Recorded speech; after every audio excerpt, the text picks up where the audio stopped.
Hai Koma, yang ni Kak Su nak share video Kak Su balik 2018 tak silap Kak Su.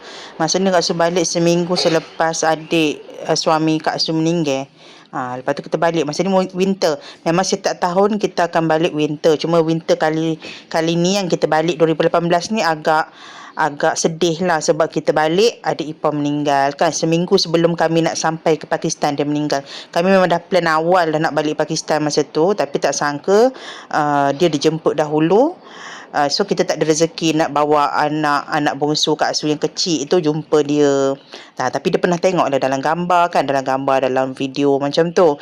So ini setiap kali kami balik memang inilah tempat yang kami akan datang. Kau tengok muka Kak Su pun tembam lagi sebab ini Kak Su baru lagi beranakkan yang kecil tu tak adalah baru sangat, rasanya dia dah genap setahun kot. Biasanya anak setiap kali dah umur setahun kita bawa balik Pakistan.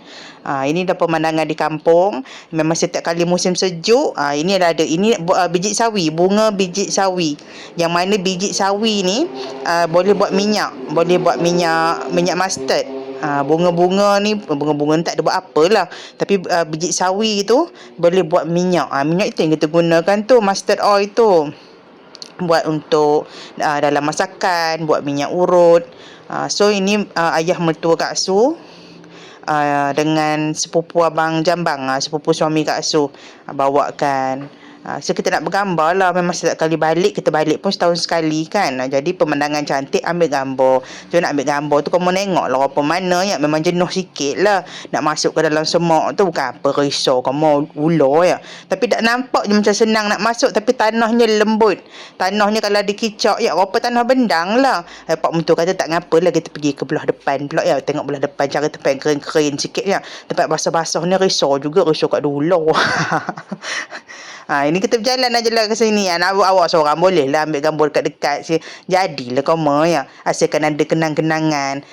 Ini kalau koma di TikTok tak ada letak.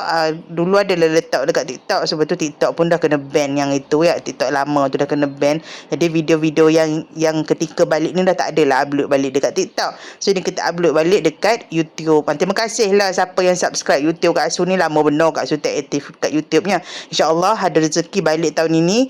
Kak Su ini balik video-video tu di YouTube-nya. Sebab YouTube ni senang. YouTube ni insya-Allah tak adalah kena ban lagi. Daripada awal Kak Su buat YouTube tu sampai sekarang tak pernah kena ban. Jadi video tu selamat di situ. Di TikTok ni garang kita upload balik Malaysia kena ban ya. Lepas tu macam mana? Video-video tu hilang gitu aja. Inilah pemandangannya macam ni bawa si Bibi ni kenik lagi masa ni ya.